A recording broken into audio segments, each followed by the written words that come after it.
O Fumagalli toma distância, tá lá na área. O Ferreira, lá também o Leandro Amaro. Ele faz o cruzamento, primeira trave, o desvio, toque! Gol! Mas o Pipico meteu o braço nessa bola claramente. E por isso está levando o cartão amarelo logo com 1 minuto de jogo. Ele reclama, ele protesta, mas ficou bem claro, ó. Tá aí o Pipico. Autor da mano de Deus, que não deu certo no primeiro minuto de jogo. Olha o Fumagalli, botou na frente, pintou o gol! Gol!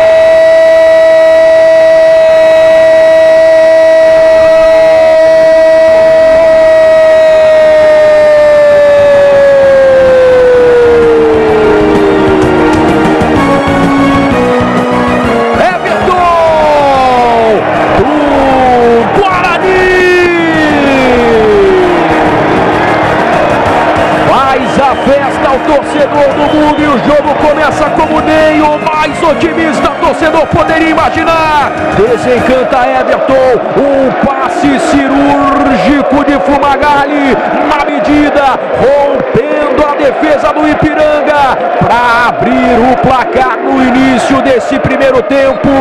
Comemora o torcedor do Bugre, festa no Brinco de Ouro. 1 para o Guarani, Everton, 0 para o Ipiranga. Ele contra Carlão, partiu, Fumagalli no pé direito, gol!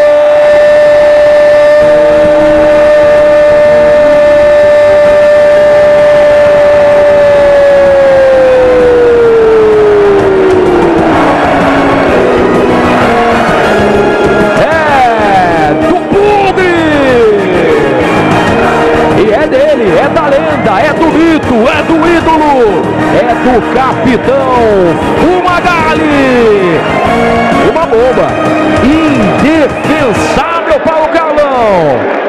Carlão que no meio de semana pegou pênalti pela Copa do Brasil contra o Fluminense. Dessa vez não teve nem chance. Bola de um lado, goleiro para o outro. Bomba no ângulo, indefensável. Mãos para o céu em comemoração. Fumagalli, camisa número 10.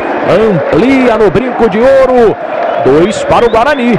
0 para o Ipiranga. Ela só subiu agora. Olha como vem aqui o Sander. Roubou, ganhou. O torcedor fica impaciente. Vem batida pro gol. Ela explode no Lennon. Ainda Mikael no bico da área. Consegue cruzar. Olha a defesa do goleiro. Pintou. Gol!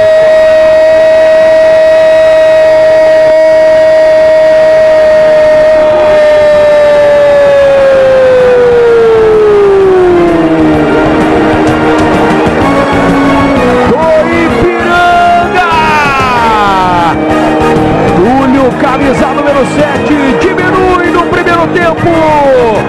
A festa do torcedor que comparece no Brinco de Ouro da Princesa.